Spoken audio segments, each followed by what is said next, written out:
बच्चों को नमस्कार। हम पढ़ रहे थे वाक्य। सबसे पहले हमने पढ़े वाक्य की परिभाषा, फिर उसका विश्लेषण। उसके बाद में रचना के आधार पर वाक्य के भेद हमने पढ़े थे। रचना के आधार पर वाक्य के तीन भेद होते हैं। पहला सरल, दूसरा संयुक्त,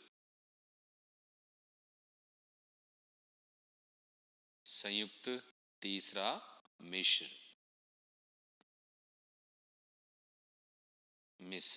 इस तरह से रचना के आधार पर वाक्य के तीन भेद होते हैं, सरल, संयुक्त और मिश्र। हमने ये भी पढ़ा था कि वाक्य के दो अंग होते हैं। वाक्य के दो अंग होते हैं। दो अंग,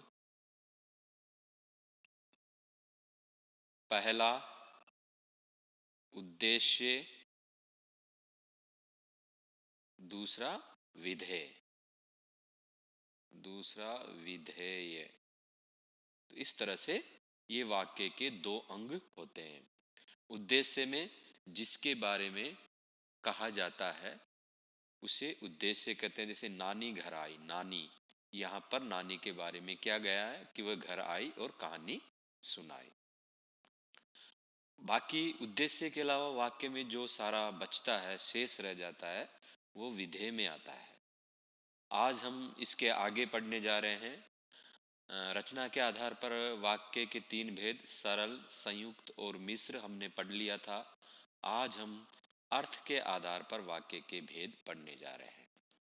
अर्थ के आधार पर वाक्य के भेद।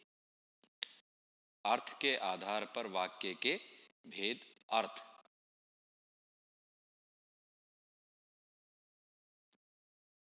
अर्थ के आधार पर वाक्य के भेद। अर्थ के आधार पर वाक्य के 8 भेद होते हैं। 8। सबसे पहले विधानवाचक वाक्य। विधानवाचक, जिन वाक्यों में किसी बात या कार्य के होने का बोध होता है, जो अफर्मेटिव सेंटेंस भी इंग्लिश में इसको बोलते हैं, जिसमें किसी काम का होना या करना पाया जाता है। जैसे आकाश में तारे चमक रहे हैं, पक्षी घोंसलों में लौट आए हैं, रमेश खाना खाता है, हैं? रमेश घर जाता है, वह क्रिकेट खेलता है। इस तरह के जो वाक्य हैं जिसमें किसी काम के होने की बात कही जाती है, वह विधानवाचक वाक्य होता है, जो इंग्लिश में उसे अफर्मेटिव सेंटेंस भी कहते हैं। विधानवाचक वाक्य। आगे है दूसरा जो वाक्य है, निषेधवाचक वाक्य।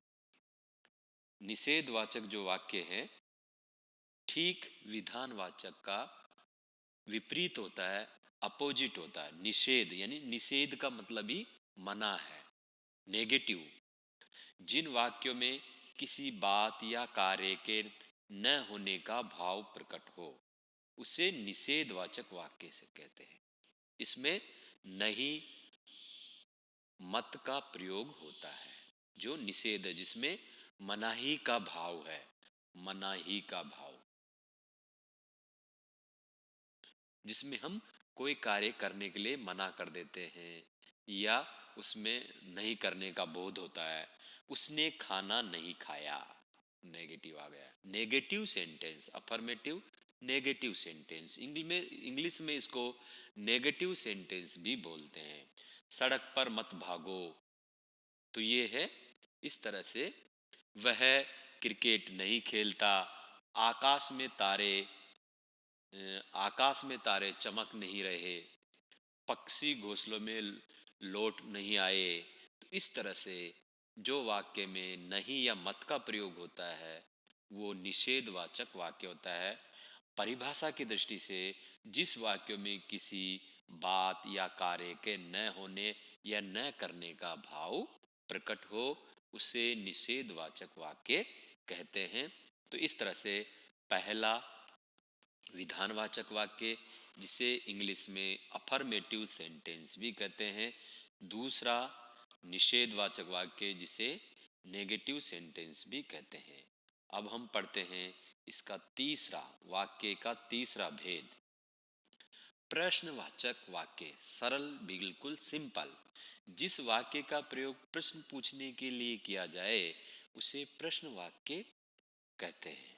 जैसे आप कहाँ रहते हैं, आपका नाम क्या है, आपका नाम क्या है, हैं?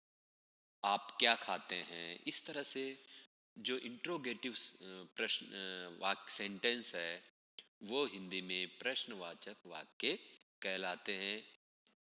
हम कह सकते हैं कि जिस से प्रश्न पूछने का पूछा जाए या प्रश्न पूछने का बोध हो, जानकारी हो, उसे प्रश्नवाचक वाक्य कहते हैं। आप कहाँ रहते हैं, आप क्या कहते हैं, हैं? आप क्यों जा रहे हैं। इस तरह से इन जो इस तरह के जो वाक्य हैं वो प्रश्नवाचक वाक्य होते हैं। चौथा, आज्ञावाचक। आज्ञावाचक वाक्य, इसमें किसी बात या काम के लिए आज्ञा, प्रार्थना अथवा उपदेश का भाव होता है। एक तो आज्ञा भी दे सकते हैं, उसको प्रार्थना भी कर सकते हैं और उसको कोई उपदेश भी दे सकते हैं। जैसे सदा सच बोलो, दूसरों की मदद करो, दूसरों की मदद करो, सदा दूसरों की मदद करो उपदेश है। सदा सच बोलो उपदेश का भाव है, हैं? धूप में मत खेलो, शोर मत करो, जैसे शोर मत करो, इसमें आज्ञा दे रहा है। बच्चे, टीचर बच्चों को बोलता है शोर मत करो, ऐसे। तो इस तरह से इस वाक्यों में किसी को हम आज्ञा या शोर करने का, अगर हम किसी को आदेश देते हैं, उसको प्रार्थना करते हैं, हैं? कोई भी, सभी से निवेदन है कि सभी शांत हो जाए, तो इस तरह से ये निवेदन या प्रार्थना करने का जो भाव है वो आज्ञावाचक में आता है। आगे हम पढ़ रहे हैं विस्मय आदि बोधक वाक्य। जिस वाक्य में हर्ष यानी खुशी, विस्मय यानी आश्चर्य, घृणा यानी नफरत या शोक यानी दुख का भाव प्रकट होता है उसे विस्मयादि बोधक कहते हैं। आहा कैसा मीठा फल है, खुशी देख के, अरे हम में जीत गए, अरे तुम आ गए, हाय बेचारा गिर गया। तो इसमें विस्मयादि बोधक में ये जो चिन्ह है, ये इस तरह का ये चिन्ह लगता है, विस्मयवादी चिन्ह भी बोलते हैं इसको। पूर्ण विराम के नीचे एक बिंदी लगती है ऐसे। तो ये होता है, अरे तुम आ गए, हाय बेचारा गिर गया, अरे कैसा अद्भुत दृश्य है। तो इस तरह से आहा, अरे, हाय, हाय में मान लो ये शोक का भाव प्रकट हो रहा है, अरे तुम आ गए आश्चर्य का है, आहा कैसा मीठा फल है हर्ष का भाव है, अरे हम में जीत गए, इसमें हर्ष का भाव है। तो इस जिसमें हर्ष, दुख, शोक, आश्चर्य आदि प्रकट हो उसे विस्मय आदि बोधक वाक्य कहते हैं। आगे देखिए छठा नंबर का, इच्छावाचक वाक्य। इच्छावाचक वाक्य, जिस वाक्य में किसी आशीर्वाद, कामना, इच्छा आदि का बोध हो। ईश्वर तुम्हें दीर्घायु प्रदान करे, भगवान तुम्हारा भला करे। हम लिखते ना, भगवान तुम्हारा भला करे, ऐसे। तो भगवान तुम्हारा भला करे, या फिर हम दूसरा लिख सकते हैं, हैं? भारत प्रगति करता रहे, ईश्वर तुम्हें तो, हाँ, आप लंबी उम्र जियो, आप लंबे हजारों साल जियो, आप, एक मिनट, आप हजारों साल जियो, तो इस तरह से इसमें हम इच्छावाचक कहते हैं, किसी की कामना करते हैं, किसी की सुखद कामना करते हैं, किसी के लिए मंगल कामना करते हैं, वो होता है इच्छावाचक वाक्य। आगे 7वां, संदेहवाचक वाक्य। जिस वाक्य द्वारा किसी बात या काम के होने में संदेह का बोध हो,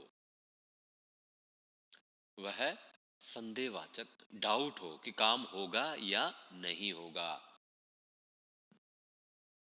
है जिसमें संभावनाएं हो। उसने, तुमने उन्हें आते देखा होगा, ये कन्फर्म नहीं है, निश्चित नहीं है कि आपने देखा। वह श्याम के पिताजी होंगे, वह राम के पिताजी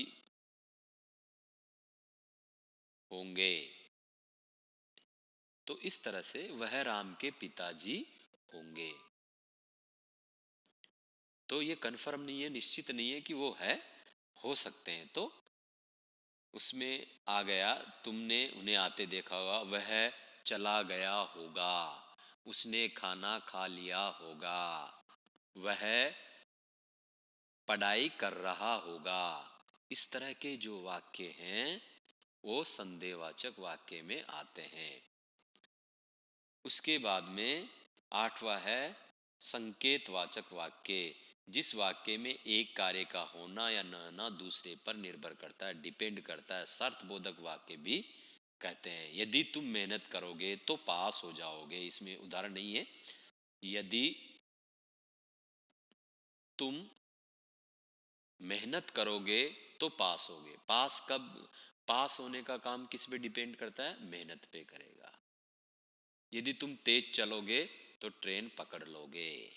ट्रेन कब पकड़ेंगे, जब तेज चलोगे। तो ये जो है दो सेंटेंस, कंडीशनल सेंटेंस भी इसको हम अंग्रेजी में कंडीशनल सेंटेंस बोलते हैं। हिंदी में अर्थ के आधार पर उसको संकेतवाचक या शर्त बोधात्मक वाक्य भी कह सकते हैं। तो इस तरह से ये अर्थ के आधार पर आपके 8 भेद हो गए। हमने पढ़ा वाक्य, वाक्य की परिभाषा, वाक्य के अंग, रचना के आधार पर वाक्य के 3 भेद, सरल, संयुक्त और मिश्र वाक्य, अर्थ के आधार पर वाक्य के 8 भेद। बस आज इतना ही। धन्यवाद।